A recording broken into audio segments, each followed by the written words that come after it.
예. 4월 첫 주입니다. 어제가 4월 1일이었고요. 별거 없으셨어요? 예. 혹시 크게 당하신 분들 안 계세요? 4월 1일? 만우절이었죠. 영어로 뭐 April Fool's Day 이렇게 해가지고 학창 시절 때 뭐 별의별 거 뭐 이렇게 해가지고 근데 어제 교회만 있으니까요 편하더라고요. 교회 사람들이 다 있었는데 거짓말 한마디도 못 들어서 안심하고 잘 넘어갔습니다. 뭐 저희 교회 아이들도 굉장히 착한 것 같아요. 한국 학교도 있고 한데 뭐 별로 그런 특별한 이야기를 못 들어. 짓궂은 경우에는 여러분들 학창 시절 때에 막 저희 같은 경우는 수업 시간에 막 다 교회실에서 빠져나와가지고 선생님 혼자 들어오게 하고 뭐 이런 재밌는 장난들 추억이죠. 이런 것들도 하고 그랬었는데 저희 애들이 아주 착합니다. 잘 자라고 있고 또 하나님께서 저희에게 주시는 축복이라고 생각해요. 아이들 늘 제가 이야기하는 거지만 하나님께서 저희 교회에 주신 아이들, 아기에서부터 대학, 청년부에 이르기까지 하나님 그 아이들을 사랑하시고 그 아이들에게 순수한 마음을 주셨는데 우리가 그 안에 복음의 씨앗을 뿌려서 정말로 하나님의 성품을 닮은 하나님의 축복을 소유한 아이들로 자라가도록 돕는 데에 우리의 기도가 필요할 것이고 우리의 헌신이 필요할 줄로 믿습니다. 어쨌든 어제가 4월 첫날, 오늘 4월 두 번째 날입니다. 2주 후면 혹시 뭔지 아세요? 오늘 2일이니까 2주 후면 4월 16일이죠. 4월 16일은 예, 부활절입니다. 영어로 이스터라고 얘기를 하는데요. 이스터가 되고요. 혹시 다음 주일은 뭔지 그럼 좀 아세요? 좀 이제 교회 생활을 오래 해보신 분들 다음 주는 이번 주간 말고 그 다음 주간 주일부터 시작해서 보통 금요일 정도까지 토요일도 얘기를 하는데 패션 위크라고 불러요. 패션 위크라고 해서 여기서 패션은 무슨 뜻인가 하면 고난이라는 뜻입니다. 패션이 열정이라는 뜻도 있지만 고난이라는 뜻도 있어서 한국말로는 그럼 뭐라 그러면 되겠어요?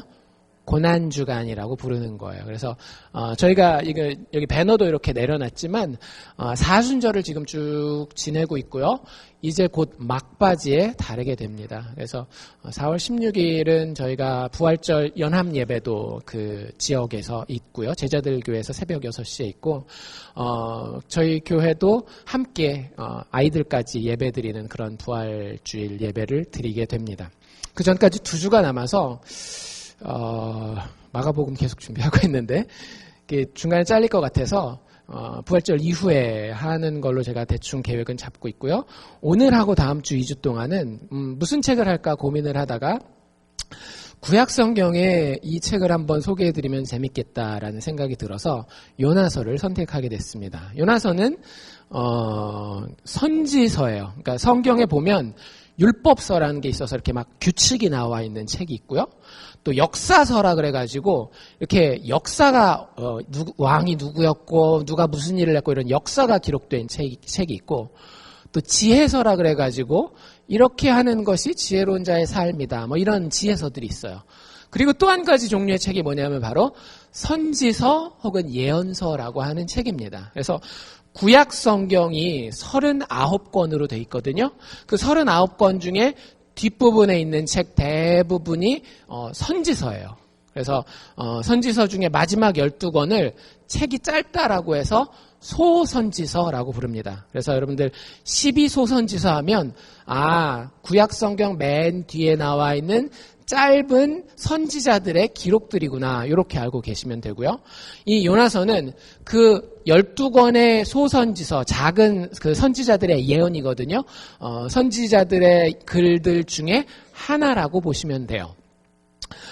선지서든 책 제목이 다 뭐냐면 그 선지자의 이름이에요. 그러면 오늘 하고 다음 주에 보게 될 요나서의 선지자는 누구겠어요? 요나라고 하는 선지자의 이야기를 담고 있습니다. 요나서는요, 되게 재밌는 책이에요.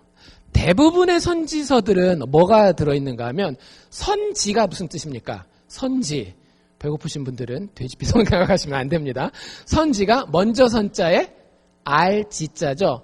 미리 아는 거예요. 앞으로 어떤 일이 일어날 것인지를 예언하되, 특별히 우리가 생각하는 점 치는 거랑은 좀 달라요.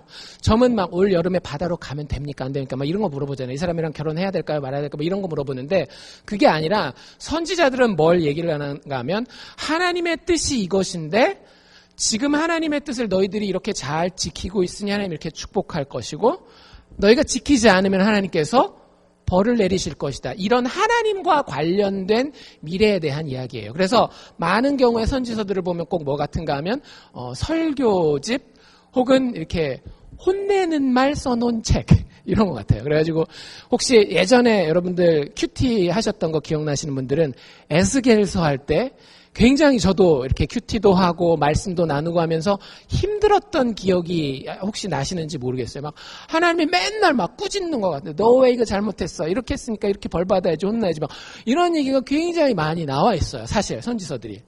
여러분들 하나님 너무 모질게만 생각하지 마시고 그만큼 우리에게 흠이 많고 티가 많다라는 거예요. 하나님 그 가운데서도 늘 품어주시는데, 그런 선지서들과 요나서는 조금 다릅니다. 이게 왜 다른가 하면은요, 아까도 말씀드린 것처럼 일반 다른 선지자들은 하나님의 말씀이 선지자를 통해서 백성들에게 이렇게 전해지는 거예요. 하나님이 선지자를 통해서 이야기하시는데, 요나서만, 유일하게 선지서들 중에 요나서만 선지자에 대해서 이야기를 해요. 그래서 다른 책들은 아까 얘기했죠. 그 하나님의 교훈에 대해서 이렇게 쓴 책이라고 한다면 이건 이야기 책이에요. 스토리가 있어서 제가 이번 주하고 다음 주는요, 여러분들에게 동화 구연가가 될 겁니다. 등장인물이 나오고 그 스토리 플롯이 쫙 있어서요, 이렇게 따라가다 보면 참 흥미롭고 재미있어요. 그래서 선지자의 모습을 보면서 배우는 거예요. 선지자가 하는 말은요, 여기서 요나서에서 선지자가 설교를 하거든요.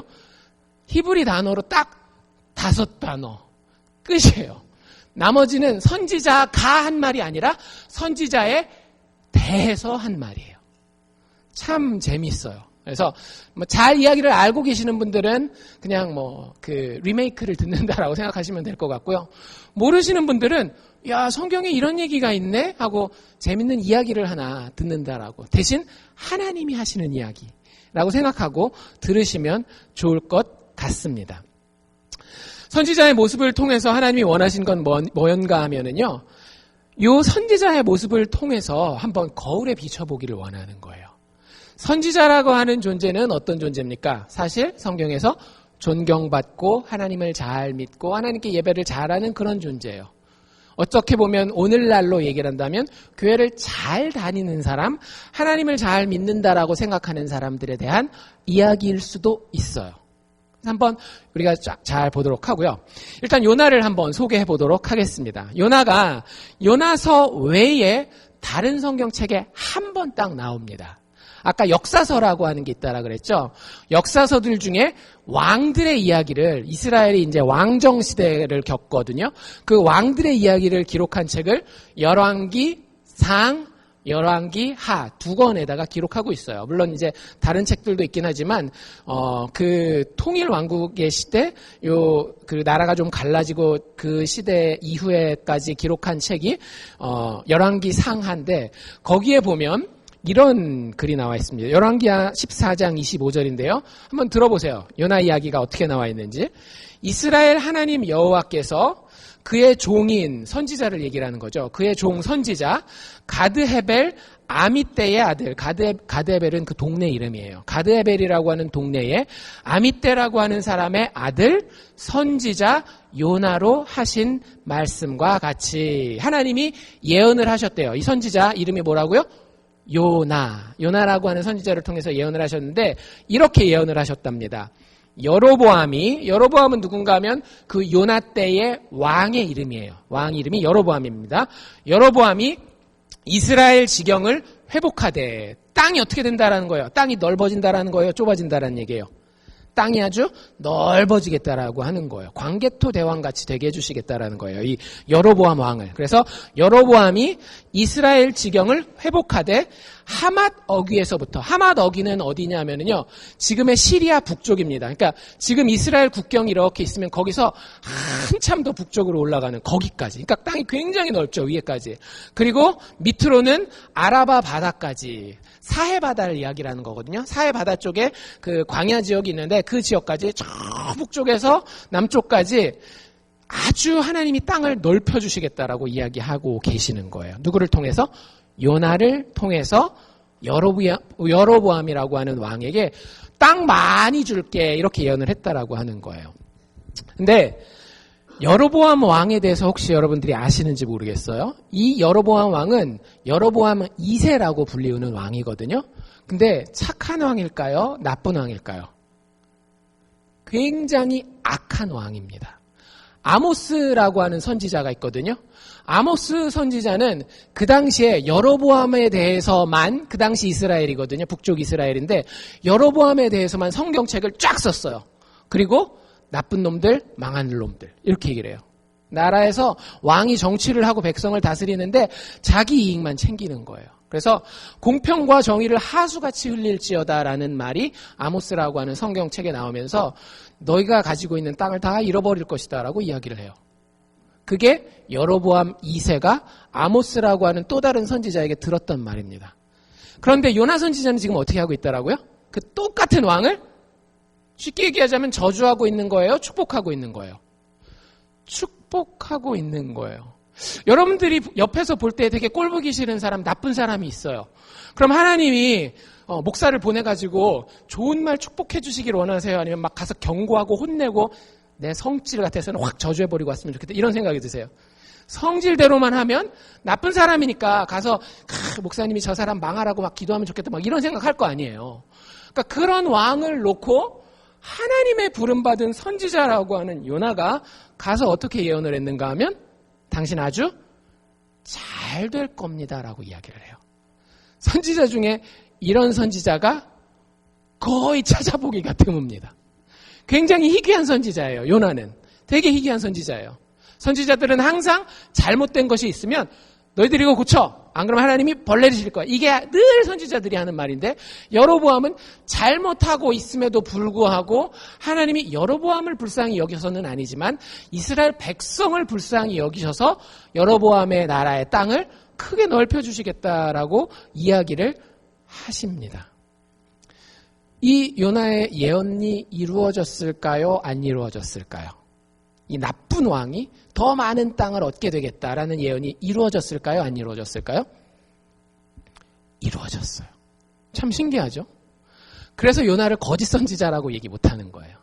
선지자가 거짓 선지자인지 참 선지자인지는 구약 성경이 어떻게 구분하는가 하면 예언한 대로 이루어지는지 안 이루어지는지를 보고 이 선지자가 진짜인지 가짜인지를 알아보라라고 얘기를 했거든요. 그러니까 백성들은 대부분 특히 어려운 환경 가운데 있는 백성들은 요나가 참 싫었을 거예요. 기득권 세력에게 붙어가지고 아부하는 것처럼 보이고 그런데 하나님이 요나가 예언한 대로 어떻게 하신 거예요? 이루어주시는 거예요. 저 목사가 돈은 좋아하긴 하지만 저 목사가 명예를 좋아하긴 하지만 영빨은 좀 있네. 그래서 사람들이 쉽게 무시할 수 없는 참 이거 어떻게 할 수 없는 그런 굉장히 독특한 위치에 있는 선지자가 요나라고 하는 선지자였습니다. 그 사람의 이야기가 오늘 요나서에 기록이 돼 있는 거예요. 그 요나에 대한 이야기가 요나가 한 이야기가 아니라 요나에 대한 이야기가 들어있습니다. 1절 말씀 저희가 읽었죠. 일단 제일 처음에 요나의 이야기가 어떻게 시작되는가 하면 여호와의 말씀이 요나에게 임하였다라고 이야기하고 있어요. 하나님이 이 요나가 도대체 어떤 동기로 왕에게 나아가서 그런 이야기를 했는지는 모르겠지만 그런 거 다 가리지 않고 요나에게 말씀하셨대요. 여러분들 이걸 꼭 기억하셔야 됩니다. 하나님은 사람들의 인생 가운데에 제가 늘 말씀드리지만 말씀을 걸어오시는 분입니다. 여러분들에게 지금도 하나님은 말씀하고 계세요. 요나에게 가장 큰 문제점이 이거예요. 하나님이 말씀하고 계시는구나에 대해서 어떻게든지 한번 피해보려고 하고 어떻게든지 무시하려고 해요. 그런데 성경은 아주 분명하게 처음에 요나의 이야기를 생각하면서 이야기의 시작은 요나에게 있는 것이 아니라 어디에 있다라고 얘기를 하는 거예요? 하나님에게 있다라고 이야기하시고요. 그 하나님이 우리에게, 특별히 요나에게 말을 걸어온다라고 이야기를 하는 거예요. 여러분들, 우리가 인생을 사는 데 있어서 재밌는 인생이 어떤 인생일까요? 아무 일도 안 하고 편안하게 누워서 쉬기만 하고 잠만 자고 하는 게 진짜 힘든 인생일까요? 진짜 재밌는 즐거운 행복한 인생일까요? 아니에요. 우리가 일을 너무 많이 해서 그렇지 사실은 즐거운 인생은 뭔가 하면요, 뭔가 할 일이 좀 있는, 목표가 좀 있는. 그래서 일이 없으면 더 이상 내가 일을 하지 않아도 되는 백만장자들 같은 경우는 그때는 뭐 할까요? 그때는 게임을 찾는 거예요. 그게 운동이 됐건 아니면 다른 사업체를 얻게 되는 그 돈에 대한 게임이 됐건, 게임을 하는 아이들도 똑같습니다. 아이들이 게임하는 이유도 뭐냐면 뭔가 목표를 설정해놓고 그 목표를 탁 이루는 데에 이게 사람이 행복감을 느껴요. 여러분들, 운동도 똑같습니다. 저도 운동을 굉장히 해야 할 필요를 느끼는 사람 중에 한 명이거든요. 근데 뭐 운동할 그게 이렇게 마땅치가 않잖아요. 짐에 가서 운동하시는 분 얼마나 계세요? 별로 안 계시단 말이에요. 그래서 제 나름대로 머리를 써서 우리 집 마루를 한번 뛰어야 되겠다. 얼마 안 되지만 100바퀴 정도 뛰면 한 15분, 20분은 뛸 수 있지 않을까. 근데 뛰잖아요. 여러분들, 마루를 뛰면 어떨까요? 마루 뛰어본 적 있으세요? 진짜 이렇게 뛰거든요, 제가. 이렇게 딱 장애물도 놔요. 이렇게 너무 평질해서 힘들면 의자도 놓고 의자 위로 올라갔다 내려갔다 막 해가면서 이렇게 뛰는데 잘 안 돼요. 왜 그럴까요? 재미가 없어요. 다 아는 데고 방금 전에 10초 전에 돌았던데 또 돌고 있거든요. 근데 지난주에 유스그룹이 운동을 하러 갔다 왔습니다. 어디 갔다 왔을까요? 피나클 정상을 찍고 왔어요. 그것도 이스트 사이드로. 이렇게 절벽이 쫙 돼 있는데 애들 잘 올라가더라고요. 제가 거의 꼴찌로 찍었습니다. 근데 거기 올라갈 때는 재미가 있어요. 딱 목표 지점이 있잖아요. 제가 그날 못 올라갈까봐 그 전주 주일날 저희 애들이랑 답사를 갔다 왔는데 딱 올라갔다 왔는데 할만하더라고요. 그리고 올라가는데 재미가 있어요. 재미가. 왜? 뭔가 내가 성취해야 될 게 있을 때에 사람은 이게 재밌습니다. 그걸 못 이룰까봐 사실은 두려워서 그렇지, 그게 이룰 수 있다라고 하는 가능성만 좀 많이 열려 있잖아요. 그럼 사실 여러분들 학생들도 공부가 거짓말 같겠지만 재밌을 수 있어요. 내가 이 공부하는 것을 통해서 영원히 공부하는 건 아니지만 공부하는 것을 통해서 잠시 후에 뭔가를 얻을 수 있다라고 하면 그 과정 가운데에 이 쾌감이 있어요. 전교 1등 하는 애들이 항상 전교 1등 하는 거 혹시 아시죠? 전교 1등 하는 애들이 그 다음에 10등 했다가 15등 했다가 다시 1등 했다, 이런 일이 별로 없어요. 전교 1등 하는 애들은 대부분 다 전교 1등을 합니다. 왜냐하면 공부 자체는 별로지만 그 공부를 통해서 얻게 되어지는 그 결과에 대한 쾌감이 있거든요. 애들이 전교 1등이야. 뭐 이런 쾌감이 있기 때문에 그런 것들이 있어요. 사람에게는 일이 있어야 즐거운 거예요. 여러분, 하나님이 요나에게 말씀하실 때에 뭘 말씀하시는가 하면 뭐 이런 거 말씀하시지 않아요. 이런 게 인생이다. 하나님을 믿는 건 이런 거 얘기하지 않아요. 하나님이 이야기하시는 걸 잘 들어보면 2절에 이렇게 나와 있습니다. 하나님이 요나에게 쉽게 얘기하자면 목표를 주세요. 할 일, 영어로 미션이라 그러죠. 미션을 주셔요. 그게 하나님이 우리에게 말을 걸어오시는 장면이에요. 여러분들에게도 똑같이 말을 거십니다. 근데 요나에게는 이렇게 말을 거셨어요. 요나야, 일어나라. 그리고는 저 큰 도시인 니느웨로 가라.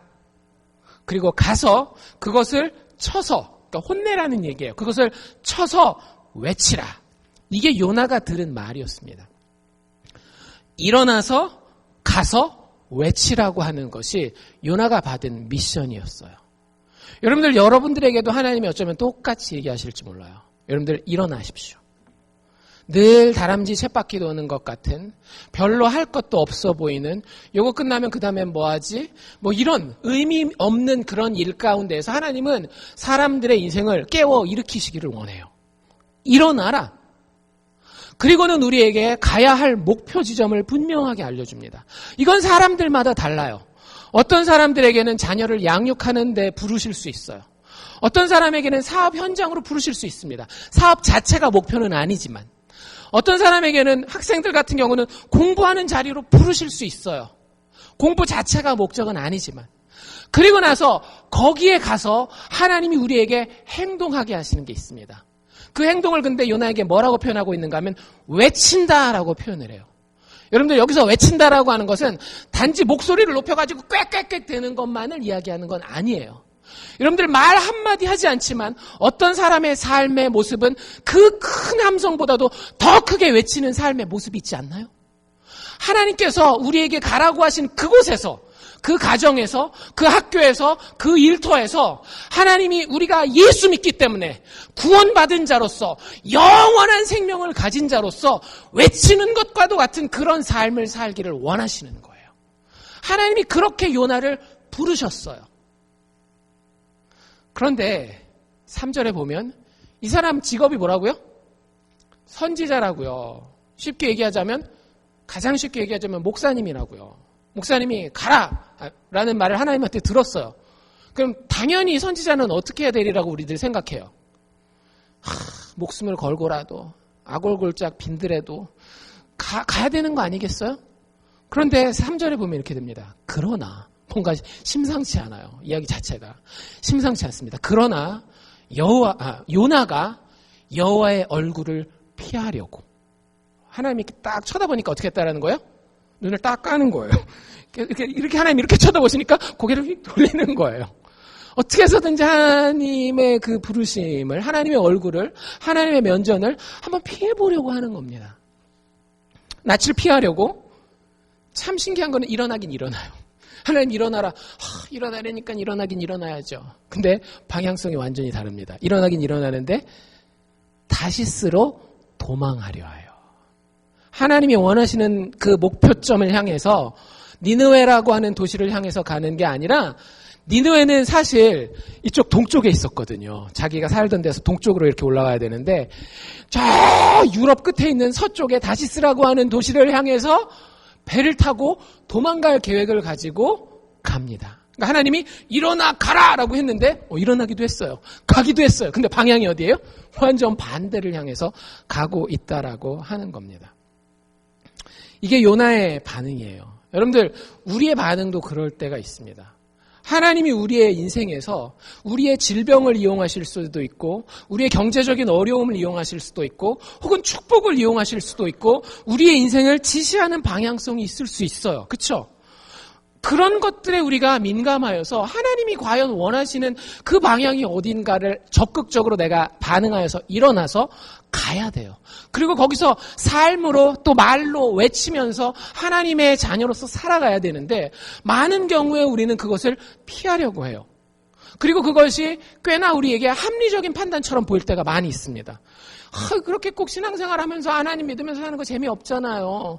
그렇게 예수 믿으면 손해보잖아요. 막 이러면서 합리적이라고 스스로를 위로합니다. 요나는 어떤 상황이었을까요? 요나에게도 충분히 될 수 있는 핑계들이 있었습니다. 왜냐하면 니느웨로 가라 그랬기 때문에 그래요. 니느웨가 어디였는가 하면, 그 당시에 이스라엘이 남북으로 나뉘어져 있었거든요. 남쪽은 유다, 북쪽은 이스라엘, 북이스라엘이라고 하는 나라로 돼 있었는데, 이 북쪽 이스라엘이 한국사를 조금 아시는 분들은 고구려 같은 역할을 했어요. 고구려가 항상 무슨 역할을 해요? 밑에 백제랑 신라가 있어도 중국이 쳐들어오면 맨날 고구려가 다 막아주잖아요. 그러니까 이 북쪽 이스라엘이 유다한테는 그런 역할을 해준 거예요. 위에 항상 세계사에 등장하는 강대국들이 나타납니다. 그 당시의 강대국은 아수르, 성경에 아수르라고 돼 있고, 세계사 책에 보면 아시리아라고 하는 나라가 계속해서 남쪽으로 이 이스라엘을 짓밟고 더 밑에 있는 이집트까지 정복하려고 세계 정복을 꿈꾸는 아수르라고 하는 나라가 북쪽에 있었어요. 게다가 이 나라들이 다른 나라들을 정복할 때, 여러분들 옛날에 일본이 그 동남아 전쟁할 때 우리나라 밟고 그 일본 중국 들어가고 필리핀 들어가고 했을 때 신사적으로 이렇게 잘 했나요? 아니면 굉장히 잔인하게 했나요? 되게 막 우리 위안부 문제도 있고 여러 가지 경제적으로 수탈당하고 굉장히 힘들게 하잖아요. 이 아수르가 역사상에 몇 안 되는 굉장히 잔인한 나라 중에 하나예요. 어느 나라를 쳐들어가잖아요. 그럼 거기에 있는 사람들을 한 명도 남겨두지 않아요. 다 다 전쟁 때 죽이거나 아니면 남아있는 인구는 싹 다 빼서 저 먼 땅에다가 데려다 보냅니다. 그리고 그 다른 나라에서 잡아온 애들을 갖다가 그 땅에다가 집어넣어버려요. 정체성을 완전히 잃어버리도록. 나라 말 까먹고 종교 까먹고 문화 까먹고 전부 다 부모에 대한 조상에 대한 기억 싹 다 잊어버리게. 그러니까 굉장히 아주 악랄한 나라가 아수르예요. 전쟁하는 방법도 보면 아주 잔인하게 전쟁을 합니다. 그러니까 그 나라의 수도가 바로 근데 어디였는가 하면 이 니느웨라고 하는 나라예요. 거길 가라 그랬으니 여러분들 어떻게 했어요? 자기 원수의 나라에 가서 선지자 노릇하는 거? 게다가 그 사람들 아주 잔인하고 뭐 이런 것까지 생각한다라고 한다면 그렇게 마음에 내키는 하나님의 부르심은 아니었을 것 같아요. 그래서 요나는 합리적으로 판단합니다. 하나님, 내가 일어나서 가긴 가는데 하나님이 가라는 곳은 굉장히 이거는 말도 안 되는 곳이니까 말이 되는 곳으로 내가 한번 만들어서 가보겠습니다라고 하나님의 명령을 하나님의 말씀을 무시하고 반대 다시 쓰라고 하는 곳으로 떠나서 가게 됩니다. 여러분들 그 다음에 어떤 일이 벌어질까요? 4절에 보면 이런 이야기가 나오는데요. 여호와께서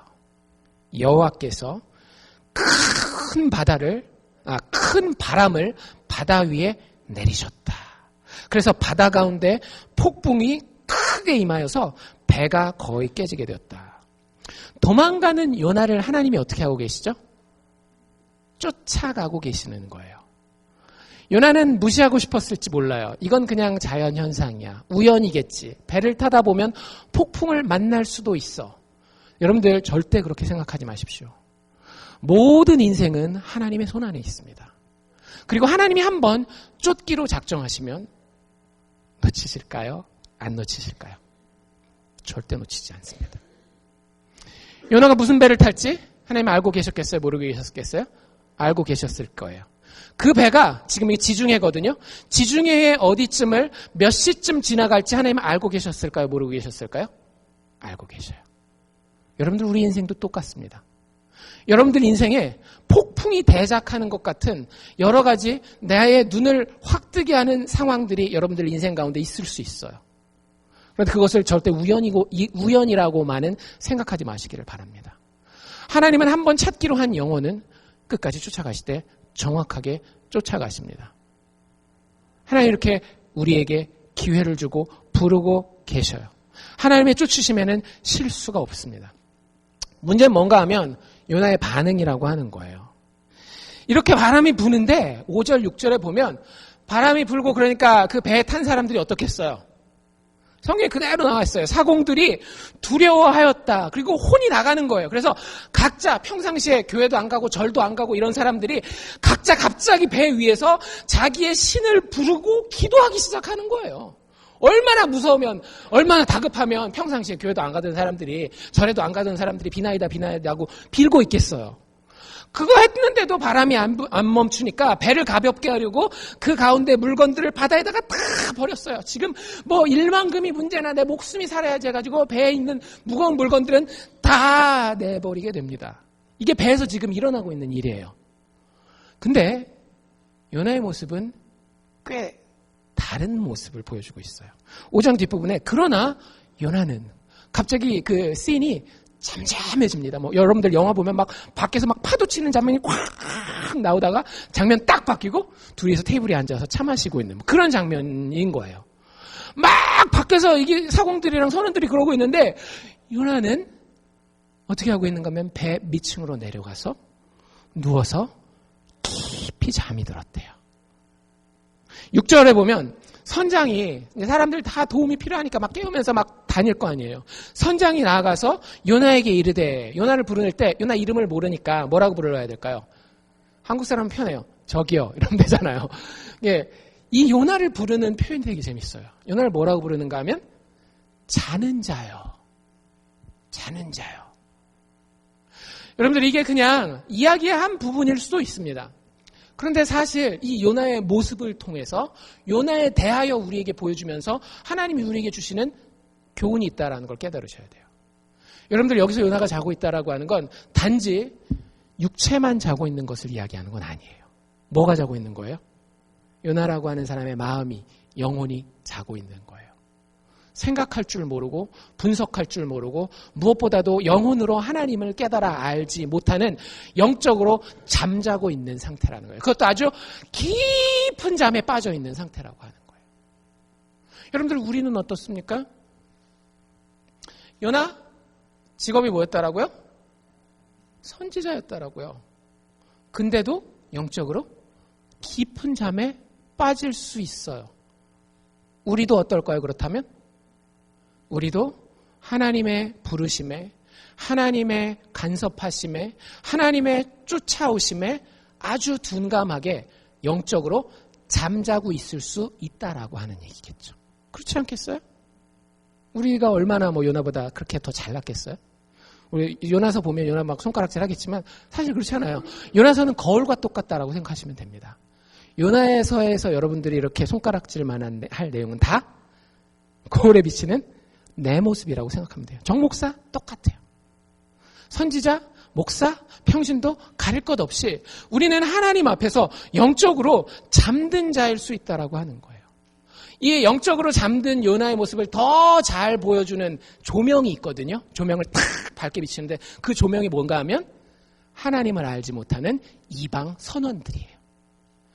여러분들, 요나는 지금 누워서 자면서 애써 이 태풍을 하나님의 역사가 아닌 것으로 부정하고 있어요.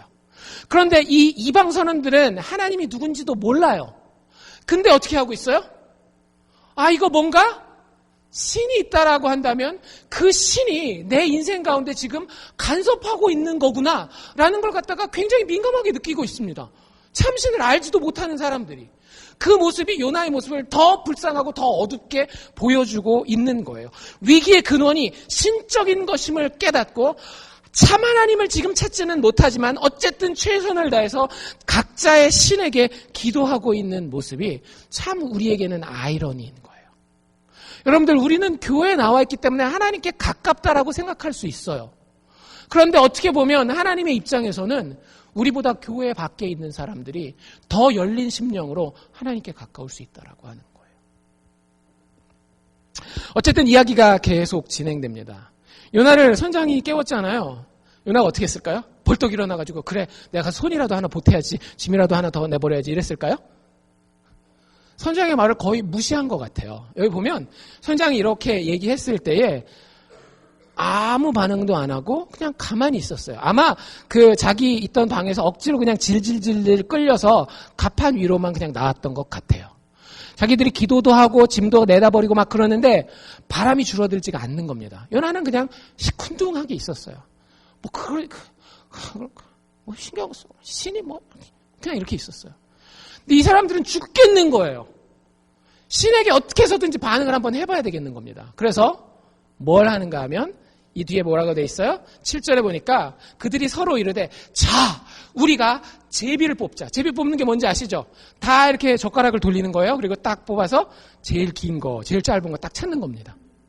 그래가지고 제비를 뽑는데 누가 뽑혔겠어요? 요나가 딱 뽑혔어요. 재수 되게 없죠? 재수 되게 없죠?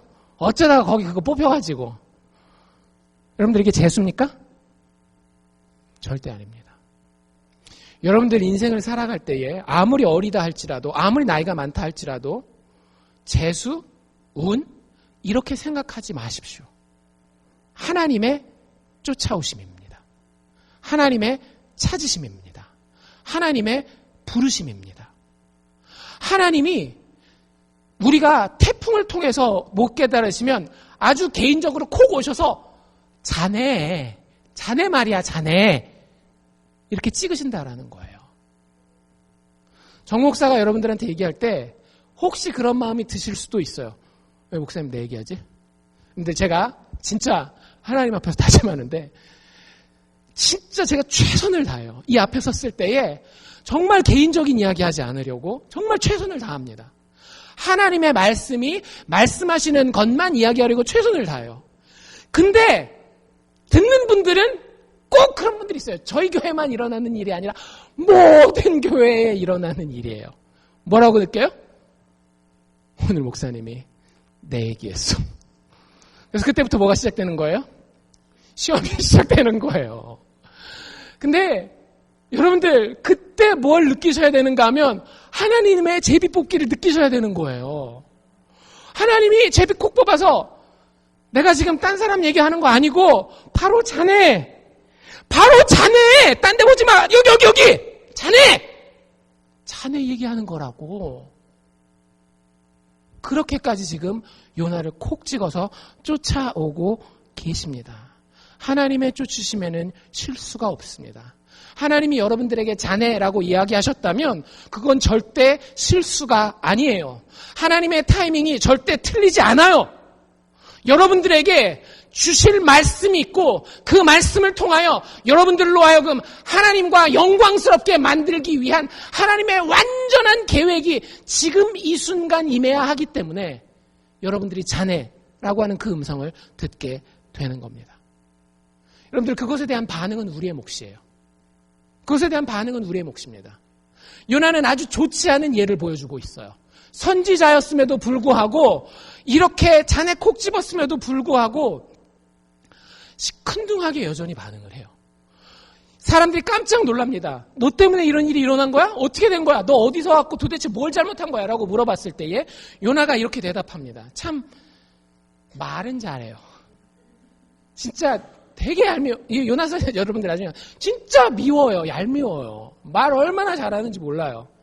9절에 그가 대답하되 나는 이브리 사람이에요. 이게 무슨 얘기냐면요. 니들처럼 그렇게 교회 안 다니고 아무 개판이나 사는 사람은 아니야. 난 나름대로 교회 다니고 이런 하나님을 아는 그런 사람 이런 얘기예요. 히브리 사람이라는 얘기가. 그리고 그 다음에 뭐라고 얘기를 하는가 하면 자기 하나님을 소개하는데 이렇게 멋있게 소개합니다. 바다와 육지를 지으신 하늘의 하나님 여호와를 경외하는 자로다. 신학적으로 얼마나 똑바른지 몰라요. 뭘 믿으십니까 하면 딱 성경 구절까지 돼가지고 정확하게 내가 이거 믿고 이게 내가 믿는 신앙의 내용입니다. 자기 아는 걸 아주 말로 똑부러지게 탁 멋있게 말할 수 있는 사람이 요나예요. 그런데 여러분 다시 한번 이거 잘 들어보세요. 요나가 자기를 뭐라고 얘기를 했는가 하면 바다와 육지를 지으신 하늘의 하나님 여호와를 경외하는 자로다. 그 그러니까 하늘에 계셔서 땅을 지으시고 바다를 지으신 그 하나님을 내가 두려워하는 그런 사람이야. 이래봬도 뭐 이상한 거 못 느끼세요? 자기가 지금 어디로 도망가고 있어요? 바다로 도망가고 있네요. 땅으로 옆바까지 걸어갔네요. 그거 다 누가 지으셨다라고요? 하나님이 지으셨잖아요. 하나님이 다 관장하고 계시잖아요. 근데 머릿속에 신학적인 내용은 있어요. 우리도 다 있잖아요. 내가 죄인이고 예수님이 나를 위해서 죽어주셨고 믿으면 천국 가고 머릿속에는 다 있는데 막상 사는 현장에서는 하늘에 계셔서 땅을 지으시고 바다를 지으신 그 하나님에게서 내가 땅과 바다에서 도망갈 수 있는 것처럼 막 그렇게 살고 있는 거예요. 여러분들 우리가 믿는 예수가 부활하신 그 예수가 내 머릿속에만 머물러 있습니까? 아니면 나의 발걸음을 움직일 때에 실질적으로 영혼에 대한 소망을 가지고 영향력을 미치고 있습니까? 요나는 굉장히 지혜로운 것처럼 보이지만 지식을 머릿속에 가졌을 뿐 전혀 지혜롭지 못한 삶을 살고 있는 사람으로 우리에게 그려지고 있는 겁니다.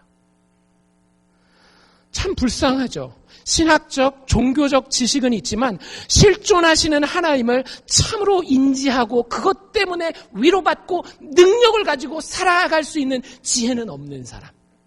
하나님을 신뢰하고 기뻐하는 하나님에 대한 사랑의 마음은 더더욱 없는 사람. 머릿속에 지식만 있지.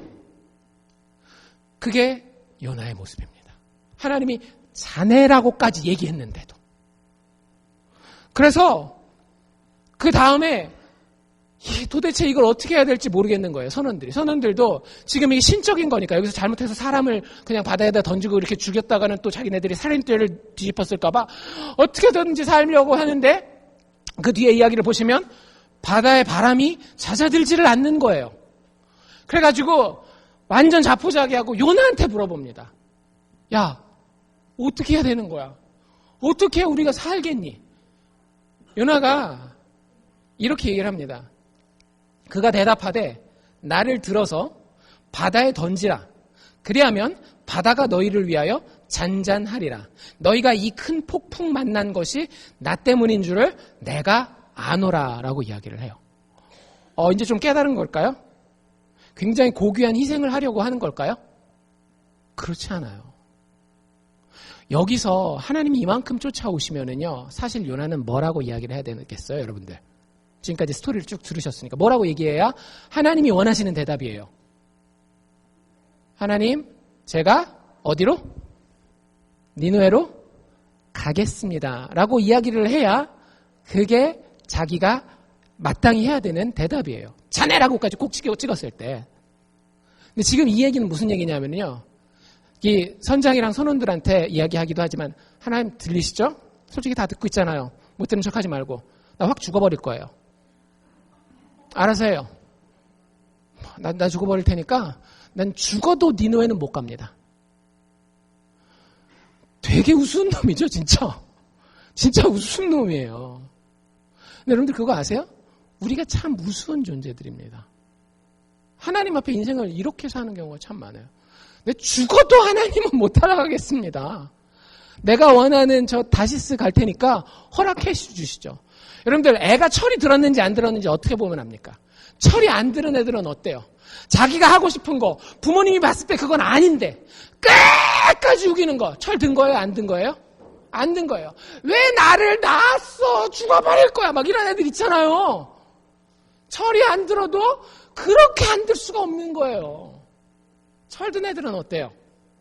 자기가 좀 불편하더라도 부모님 말씀하시면 잘 들어보고 잘 생각해보고 그 말이 맞는지 틀린지, 그리고 부모의 권위를 존중해서 부모의 말씀에 순종하려고 하고, 아니라도 예 알겠습니다라고 대답하려고 하는 마음을 가지려고 하는 것이 그게 철든 아이들의 모습 아닙니까? 근데 요나가 선지자까지 돼가지고 참 영적으로 미성숙한 거예요. 한 차례 날 죽여요. 난 죽어도 못 갈 테니까 알아서 하세요. 하나님 어떻게 하시죠? 하나님 때로는 내비두십니다. 이 정도까지 했으면 하나님이 어이구 우리 귀한 선지자 요나 죽을까봐 바람을 멈춰야 되겠다 그럴 것 같은데, 그 던지라 그랬는데도 이 선원들이 못 던지고 있거든요. 그러니까 바람이 계속 부는 거예요. 그런데도. 그래서 결국에 어떻게 해요? 선원들이 요나를 들어서 바다에다가 휙 던져버립니다. 나 확 죽어버릴래요. 잡아요. 근데 안 잡으셨어요. 여러분들 하나님을 우습게 생각하지 마십시오. 하나님을 내 손바닥에다 놓고 내가 좀 협박하거나 아니면 내가 좀 구슬르거나 내가 어떻게 뭐 조금 하면 하나님이 내 계획대로 놀아날 거라고 생각하지 마십시오. 하나님은 모든 것 위에 계시는 분입니다. 아까 하나님을 뭐라고 표현했어요? 하늘에 계신 여호와라고 표현하지 않던가요? 요나가 결국엔 바다에 던져졌어요. 여러분들 여기서 1막이 절반이 끝납니다. 그리고 나서 이 1막에 요나의 마지막 기회가 주어지는데 그게 17절에 나와 있어요. 1장 17절인데 이렇게 됩니다. 여호와께서 이미 큰 물고기를 예비하사 요나를 삼키게 하셨다. 이거 이제 어디서 들어본 얘기인지 아시겠죠? 성경책에 보니까 물고기가 사람을 삼켰다는 이게 요나 얘기구나. 맞아요. 요나가 그렇게 바닷속에 던져졌는데 하나님이 물고기를 준비해서, 고래라고 안 써 있습니다. 여러분들 괜히 고래라 그러면은 무식한 성경 안 읽은 티가 나는 거예요. 그냥 큰 물고기, 고래일 수도 있고 아닐 수도 있어요. 그래서 그 물고기에게 잡아 먹히게 돼요. 그리고는 3일 밤낮을 물고기 뱃속에서 지내게 됩니다. 요나에게는 이게 마지막 기회였어요. 그런데 다행스럽게도 요나가 인제 정신을 차립니다. 2장이 정신 차린 요나의 이야기예요. 2장 1절에 어떻게 시작하고 있는가 하면 요나가 물고기 뱃속에서 그제서야 누구와 대화하기 시작해요? 하나님과 대화하기 시작해요. 물고기 뱃속에서 그 하나님 여호와께 무엇하였다? 기도하였다. 여러분들 기도하십시오. 기도하면 교회 굉장히 오래 다닌 사람들만 막 기도원 가서 아니면 교회에서 막 울면서 이런 거 생각할지 모르겠는데 일단 여러분들 예외는 아무도 없습니다. 그 예슬이부터 시작해서 가장 나이 많으신 분들까지 예외는 아무도 없어요. 시간을 내서 기도하십시오. 처음에는 2분, 3분, 5분도 좋은데 기도하는 자리를 만드셔야 돼요. 여러분들이 어떻게 보이지 않는 하나님과 대화를 나누고 그분의 말씀을 들을 수 있겠어요? 그냥 생각만으로? 천만의 말씀이에요. 생각만 하는 사람들은 그냥 하나님 잊고 삽니다. 근데 자리 잡고 무릎 꿇고 두 손 모으고 눈 감고 하나님 나 기도할지 모르지만 하나님 앞에 나왔습니다. 하나님께서 내 인생을 이루어 주시고 이끌어가 주시기를 원합니다. 예수님의 이름으로 기도합니다. 아멘. 단 한마디를 하더라도 하나님 앞에 기도하려고 하는 마음과 태도가 예수 믿는 사람들에게는 반드시 있어야 됩니다. 지금까지 한 번이라도 요나가 기도한 모습이 1장 전체에서 나왔었나요? 안 나왔었나요? 한 번을 안 나왔어요. 머릿속에 든 거는 많았죠. 하나님에 대해서 생각하고 기억하는 것도 많았지만 기도 한 번 하지 않았던 그 요나가 마침내에 2장 1절에서 기도하고 있다라고 하는 거예요. 여러분들 기도하십시오. 그게 하나님과 대화를 열 수 있는 첫 번째 걸음입니다. 근데 물고기 뱃속에서 기도했다는 이게 참 재밌는 거예요. 여러분들 물고기 뱃속이 어떨까요? 어려서 그림을 보신 분들은 상상력이 이렇게 갈 거예요. 물고기 뱃속이 굉장히 커가지고 조그만 방 같아요. 그래가지고 요나가 이렇게 이렇게 음식 찌꺼기를 뒤집어 쓰긴 했지만 막 이렇게 걸어다 보니고 막 이런 거 생각하잖아요. 근데 여러분들 가끔 가다가 신문기사나 뉴스기사를 보면 실제 물고기한테 잡혀 먹었다가 이렇게 살아나온 사람들의 이야기가 있어요. 그 사람들의 공통적인 이야기가 뭔가 하면 이렇게 압축 팩에 들어간 것처럼 위장이니까 어떻게 했어요? 이렇게 공간이 있는 게 아니라 거기 이렇게 쫙 붙어 있는 거예요. 근데 여러분들 이렇게 내 온몸이 이렇게 그 내장으로 막 둘러싸여 있다라고 생각해 보세요. 거기다 막 음식물 들어오죠. 음식물 찌꺼기 들어오죠. 막 위산 막 나오죠. 위액 막 나오죠. 그러니까 얼마나 불쾌했겠어요. 사실 요나가 바다에 빠졌을 때 하나님 앞에서 계속 굉장히 갈등합니다. 여러분들 이게 시거든요. 2장은 시예요. 기도의 시인데 한번 쭉 읽어보시면 요나가 바다 밑까지 쭉 가라앉는 모습을 이렇게 잘 그리고 있어요. 처음에는 바다에 빠졌는데 막 큰 파도가 나를 휩쓸고 그래서 내가 깊은 바다로 내려갔는데 머리부터 이렇게 쭉쭉쭉쭉 빠지는데 미역하고 내 머리하고 막 만나가지고 막 꼬이고 그러다가 저 밑에 그 해저에 산맥처럼 있는 거 있잖아요. 바다 그 산맥 있는 데까지 내려갔다가 내가 흙에 처박혀가지고 그런 이야기가 나와요. 실질적으로. 그런데 거기서 도저히 못 견디겠어서 하나님 앞에 드디어 항복할 때에 물고기가 와가지고 자기 목숨만은 살려주는 거예요. 근데 그 물고기 뱃속에 들어가 보니까 이 환경이 어때요? 쾌적한가요? 아까도 말씀드린 것처럼 별로 쾌적하지가 않은 거예요. 근데 그때 마음의 깨달음이 있었던 겁니다. 마음의 깨달음이. 이 마음의 깨달음 정말 중요해요. 8절과 우리가 9절을 볼 텐데요. 8절에 보면 지금까지 요나가 살았던 자기의 모습이 8절에 나와요. 뭐라고 되어 있는가 하면 무릇 거짓되고 헛된 것을 숭상하는 자는 자기에게 베푸신 하나님의 은혜를 내팽개쳐버린 버려버린 사람이다라고 이야기를 해요. 여러분들 하나님이 아닌 다른 모든 것들은 그것이 아무리 좋아 보여도 그것이 돈이 됐건 친구가 됐건 가족이 됐건 건강이 됐건 아무리 좋아 보여도 요나는 분명하게 이제 깨달았어요. 죽음을 눈앞에 두고 헛된 것이다.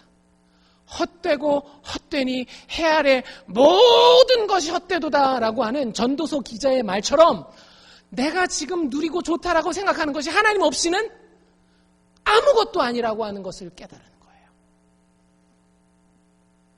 여러분들 하나님이 부르시고 우리를 특별히 어려움 가운데 그냥 내버려 두실 때에 그거 깨달을 수 있어야 됩니다. 그리고 9절에 가서 어떤 목사님은 이게 성경의 중심이라고까지 이야기를 해요. 9절 제가 다시 읽어드릴 테니까 한번 잘 들어보십시오. 나는 감사하는 목소리로 주께 제사를 드리며 나의 서원을 주께 갚겠나이다. 그 뒤에요. 구원은 여호와께로서 말미암나이다. 구원은 누구로부터? 여호와께로서 말미암느니라. 여러분들 인생의 모든 구원이 너무 큰 단어라고 한다면 참된 성공과 참된 행복과 참된 성취를 원하신다라고 한다면 그 구원은 오직 누구에게서? 여호와에게로서만 말미암는다라고 하는 거예요. 여러분들, 우리는 늘 무언가를 쫓아가죠. 그렇죠? 쫓아가서 잡으려고 하는데 잡혀요, 안 잡혀요? 안 잡혀요. 여러분들, 그게 구원을 얻는 방법이 아니기 때문에 그래요. 우리는 쫓음을 당해야 되고 그 쫓아오는 사람에 의해서 붙잡혀야 합니다. 오직 여호와 하나님만이 우리를 쫓아오시는 분이에요. 요나를 쫓아오는 것 보세요. 제가 하나님이었으면 자존심 상해서라도 그냥 내버려둬요. 너 그렇게 살다가 지옥 가버려라라고. 그런데 하나님 그러시지 않잖아요. 선지자라는 타이틀을 가진 자가 하나님을 그렇게 욕되게 하는데도 끝까지 바람으로 쫓아가시고 제비로 쫓아가시고 물고기로 쫓아가서 마지막에는 그를 회복시키는. 여러분들에게는 하나님이 어떻게 쫓아오셨는지 아세요? 여러분들이 이 땅에서 하나님을 알지 못하고 영원한 능력과 영원한 기쁨과 평안과 행복을 알지 못할 때에 여러분을 쫓아오기 위해서 예수 그리스도께서 이 땅으로 직접 내려오셨어요. 우리가 그 예수를 알아보지 못하니까 십자가 위에서 온 피를 흘리시고 살을 찢으시고 죽으셨습니다. 그리고 그 가운데에 슬퍼하고 절망할까봐 죽음 가운데서 부활하셔서 하늘 위로 올라가셔서 지금도 우리를 위해서 중보하고 기도하고 계시다라고 하는 거예요. 그게 하나님의 쫓으심입니다. 그 여호와가 아니면 우리가 구원받을 방법이 없어요. 여러분들이 쫓아가는 게 뭡니까? 자녀의 성공입니까? 나의 건강입니까? 재물의 풍부함입니까? 인생의 재미입니까? 여러분들 쫓아가는 건 여러분들 다 놓치게 돼 있습니다. 헛된 것이라고 요나는 표현하고 있어요. 구원은 오직 어디에게서? 여호와에게서. 나를 쫓아오시는 하나님을 바라보고 그분의 말 붙이심에 내가 예라고 대답할 수 있다라고 한다면 하나님 그 인생 찾으시고 그 인생 회복시키시고 그 인생 구원하시는 줄로 믿습니다. 말씀을 마칩시다. 하나님은 온 우주의 주권을 가지고 계십니다. 우리가 어디에 있든지 쫓아오실 수 있는 능력을 가지고 계시고 예수 그리스도 안에서 여기 우리 사랑의 교회에 앉아있는 여러분들을 다 쫓아오셨습니다. 여러분들 그 주권 앞에 어떻게 반응하시렵니까? 불순종입니까? 아니면 그 앞에 내 인생을 다 드릴 수 있는 신뢰입니까? 여러분들 선택하십시오. 기도합시다.